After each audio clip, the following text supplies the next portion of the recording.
Hello అండి. అందరికీ నమస్కారం. అందరూ ఎలా ఉన్నారు? టిఫిన్‌లు, కాఫీలు అయిపోయినాయా? వంట స్టార్ట్ చేశారా? ఈరోజు రొయ్యలమ్మాయి నాటు రొయ్యలు తీసుకొచ్చింది. చానాళ్ళకి తీసుకొచ్చిందని జెప్పేసి తీసుకున్నాను. అవి శుభ్రంగా కడిగిచ్చింది. ఇంకా వాటిలో పేగులవి ఉంటాయి గదా! అయి క్లీన్ చేసి ఒక జాలి గిన్నెలో ఏసి పెట్టాను. వాటర్ అంతా కారిపోద్దని జెప్పేసి. కర్రీ చేస్తాను అంటే, వద్దు మా వాళ్ళు పచ్చడి కావాలని అడిగారు. ఇక ఆ తడి మొత్తం పొయ్యిన తర్వాత 2 స్పూన్లు పసుపేసి అందులో మ్యారినేషన్ చేసి పక్కన పెట్టాను. ఇప్పుడు అందులోకి మసాలా పౌడర్ తయారు చేసుకోవడానికి పొయ్యి మీద పాన్ పెట్టాను. మసాలా కోసం 50 గ్రాముల ధనియాలు, 2 ఇంచుల చెక్క, 4 లవంగాయలు, 3 యాలుక్కాయలు, 1 టేబుల్ స్పూన్ ఆవాలు, హాఫ్ టేబుల్ స్పూన్ మెంతులు, 1 టేబుల్ స్పూన్ జీలకర్ర ఇవన్నీ మొత్తం దోరగా ఫ్రై చేసుకోవాలి. మంట లో ఫ్లేమ్‌లో పెట్టుకొని, హై ఫ్లేమ్‌లో పెడితే మాడిపోతుంది. చికెన్‌తో, చేపలతో పచ్చడి పెట్టాను గానీ, రొయ్యలతో ఎప్పుడు పచ్చడి పెట్టలేదు. రొయ్యలతో ఎప్పుడు ఫ్రై, కర్రీలు, గోంగూరలో ఏసి వండటమే చేశాను గానీ, ఎప్పుడు పచ్చడి పెట్టలేదు. ఇవి లో ఫ్లేమ్‌లో ఫ్రై అవుతా ఉంటే మంచి స్మెల్లొస్తుంది. ఇవి ఫ్రై అయిపోయినియి. చల్లారిన తర్వాత మిక్సీ జార్‌లోకి తీసుకొని మెత్తగా పౌడర్ చేసుకోవాలి.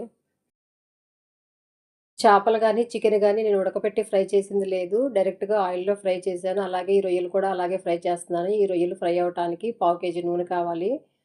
ఆయిలు మీడియం ఫ్లేమ్‌లో పెట్టుకొని, మీడియం హీట్ అయిన తర్వాత, మనం పసుపు కలిపి పెట్టుకున్న రొయ్యలు మంచిగా వేసుకొని ఫ్రై చేసుకోవాలి. మంట లో ఫ్లేమ్‌లో ఉండాలి. ఆయిల్ కూడా ఎక్కువ కాగకూడదు. అట్లా అయితేనే రొయ్యలు చిందకుండా, చిటపటలాడకుండా మంచిగా ఫ్రై అవుతాయి నిదానంగా. లేకపోతే తొందరగా మాడిపోతాయి. లోపల పచ్చి అలాగే ఉంటది. పైన మాడిపోద్ది.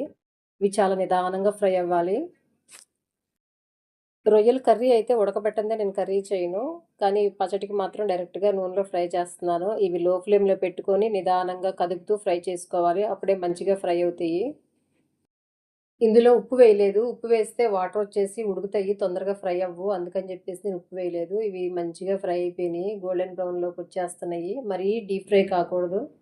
గోల్డ్ కలర్‌లోకొస్తే చాలు. ఇవి ఫ్రై అయిపోయినాయి. ఇక వీటిని తీసి ఒక గిన్నెలోకి పక్కన పెట్టుకోవాలి. 2 కేజీలు రొయ్యలు తీసుకుంటే కేజీ పప్పొచ్చింది. అయి ఉడికేసరికి ఇంకొంచెం తగ్గిందనమాట.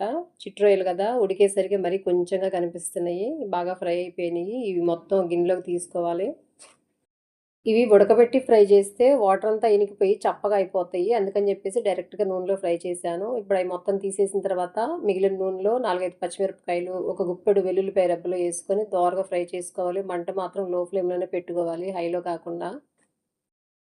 ఈ పచ్చిమిరపకాయలు అన్నంతో పాటు తింటే చాలా బావుంటది. అందుకని జెప్పేసి పచ్చిమిరపకాయలు వేశాను. ఇవి ఫ్రై అయిపోయిన తర్వాత ఒక గుప్పెడు కరివేపాకు వేసుకోవాలి.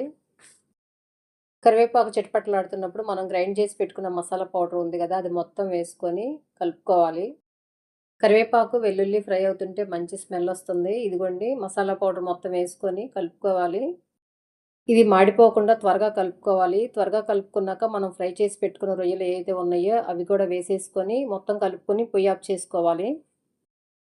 మసాలాలన్నీ ఫ్రై అయినాయే కాబట్టి ఆయిల్‌లో ఎక్కువ సేపు ఫ్రై అవ్వాల్సిన పని లేదు. ఇప్పుడు ఈ రొయ్యలు కూడా యేసుకొని ఒకసారి కలిపేసుకొని పొయ్యి ఆఫ్ చేసుకోవాలి.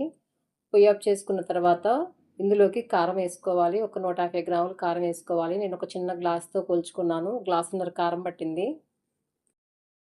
ఈ పచ్చడి ప్రాసెస్ అంతా లో ఫ్లేమ్‌లోనే చేసుకోవాలి. హైలో చేసుకుంటే మాడిపోద్ది. అలాగే కారం వేసేటప్పుడు పొయ్యి ఆఫ్ చేసుకోవాలి. లేతే నల్లగా అయిపోతది. ఈ గ్లాసున్నర కారం వేసుకున్న తర్వాత తలకొట్టి గ్లాసు ఉప్పు వేసుకోవాలి.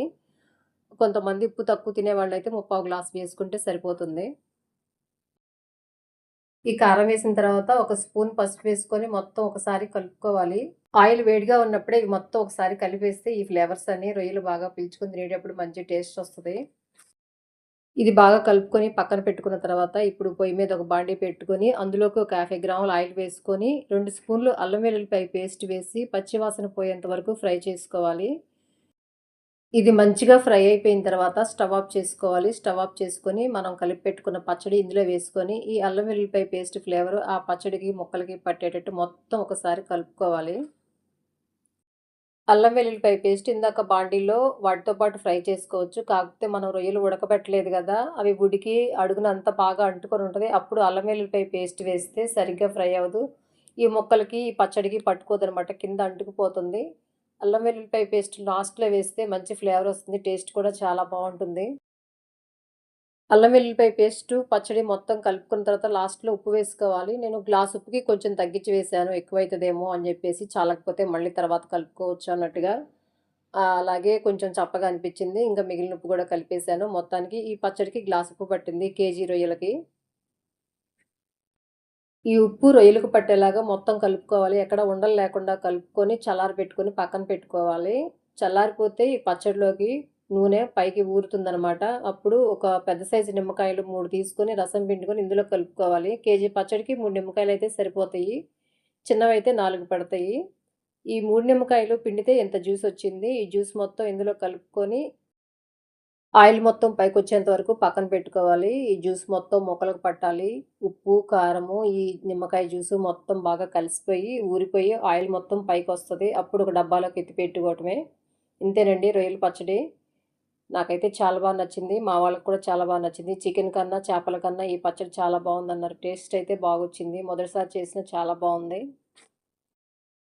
కేజీ రొయ్యలకి 300 గ్రాముల నూనె, 150 గ్రాముల కారము, 75 గ్రాముల ఉప్పు కరెక్ట్‌గా సరిపోయినియి కొలతలు. ఇది గనక మీకు నచ్చినట్టయితే లైక్ చేయండి, షేర్ చేయండి. ఇవాల్టికైతే ఇదేనండి వీడియో. ఉంటానండి. బాయ్.